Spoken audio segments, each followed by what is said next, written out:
Raiganj girls প্রাথমিক স্কুলে 2025 শিক্ষাবর্ষে প্রাক প্রাথমিক শ্রেণীর জন্য ভর্তি প্রক্রিয়া শুরু হলো। ভর্তির ফর্ম দেওয়ার প্রক্রিয়া শুরু হয়েছে। ফর্ম সংগ্রহের জন্য ভিড় করছেন অভিভাবকেরা। মূলত নির্দিষ্ট নির্দেশ অনুসারে আরটিই মেনে এই বিদ্যালয় থেকে 500 মিটারের মধ্যে অবস্থিত রায়গঞ্জ পৌরসভার অন্তর্গত 10টি ওয়ার্ডের পড়ুয়াদের ভর্তির ফর্ম দেওয়া হচ্ছে স্কুলে। সোম এবং মঙ্গলবার ফর্ম সংগ্রহ প্রক্রিয়া চলবে। স্কুলে পর্যাপ্ত শ্রেণীকক্ষ না থাকার জন্য এই 10টি ওয়ার্ড থেকে 40 জন ছাত্র এবং 40 জন ছাত্রীকে লটারির মাধ্যমে ভর্তি নেওয়া হবে বলে জানা গিয়েছে।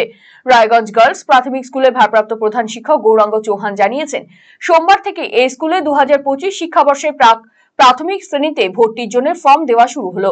অভিভাবক অভিভাবিকাদের মধ্যে প্রচুর উৎসাহ লক্ষ্য করা যায়। ভোর 3টে থেকে লাইনে দাঁড়িয়েছিলেন অনেকেই। প্রতি বছর 200 থেকে 250 ফর্ম জমা পড়ে। হাফ কিলোমিটারের মধ্যে যেই সমস্ত ওয়ার্ড রয়েছে সেই ওয়ার্ডগুলি থেকেই আমরা ভর্তি প্রক্রিয়া চালাই। লটারির মাধ্যমে আমাদের যে নির্ধারিত সংখ্যা রয়েছে তাতেই ভর্তি করা হয়। তবে এখানে পর্যাপ্ত শ্রেণীকক্ষ না থাকায় অতিরিক্ত ছাত্রছাত্রীরা অন্যান্য স্কুলে যাচ্ছে। স্কুল শিক্ষা দপ্তর আরো 11টি স্কুল তৈরি করেছে।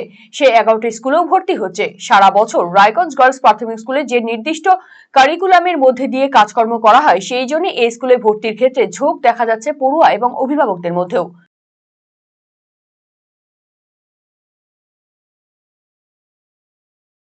রায়গঞ্জ গার্লস প্রাথমিক বিদ্যালয়ে আজকে থেকে 2025 শিক্ষাবর্ষে প্রাক প্রাথমিক শ্রেণীর ভর্তির জন্য ফর্ম দেওয়া হলো। গার্জিয়ানদের মধ্যে প্রচুর উৎসাহ উদ্দীপনা ছিল। ভোর 3টা থেকে সবাই লাইনে দাঁড়িয়েছিলেন এবং প্রচুর ছাত্রছাত্রীরা, আমাদের প্রায় 200 থেকে 250 মতো ফর্ম প্রতি বছর জমা পড়ে। কিন্তু হাফ কিলোমিটারের মধ্যে যে ওয়ার্ডগুলো রয়েছে সেই ওয়ার্ডগুলো থেকেই আরটিই মেনে আমরা ভর্তি প্রক্রিয়া প্রসেস করি। তার মধ্যে লটারির মাধ্যমে আমাদের যে নির্ধারিত সংখ্যা রয়েছে সেই সংখ্যার মধ্যেই প্রতি বছর ভর্তি করা হয়।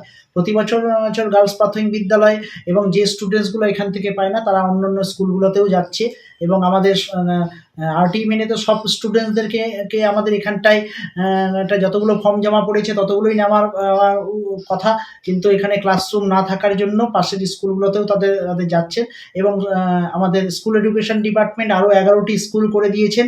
সেই স্কুলগুলোতেও তারা ভর্তি হচ্ছে। বিভিন্ন সরকারি প্রাথমিক বিদ্যালয়ের প্রতি মানুষের একটা ঝোঁক বা আগ্রহ দেখা যাচ্ছে। ছাত্রছাত্রীরা ভালো মতো শিখছে। সারা বছর যে ধরনের কারিকুলামের মধ্যে দিয়ে নির্দিষ্ট সময়সীমার মধ্যে আমরা যে সমস্ত কাজকর্ম ছাত্রছাত্রীদের জন্য করে থাকি, সেই জন্য এই স্কুলে ভর্তির একটা চাহিদা বা ঝোঁক আগাগোড়াই রয়েছে। আমরা চেষ্টা করছি যে সুন্দরভাবে এই ভর্তি প্রসেসটাকে আমরা কমপ্লিট করে নির্দিষ্ট ডেটের মধ্যে দিয়ে আমরা 11 এবং 12 আরও জমা রয়েছে। তারপরে লটারি হবে আরটিই এনে লটারির মাধ্যমে তারপরে আমরা নির্ধারিত সংখ্যায় আমরা ভর্তি নেব এবং তারপরে 2 তারিখ থেকে তারা 2রা জানুয়ারি থেকে তারা ক্লাস করবে এবং আগামী দিনে ছাত্রছাত্রীরা এখান থেকে ভালো পড়াশোনা পেয়ে ভালোভাবে যারা শিক্ষিত হতে পারে এই চেষ্টাই আমরা রাখছি বিদ্যালয়ের পক্ষ থেকে।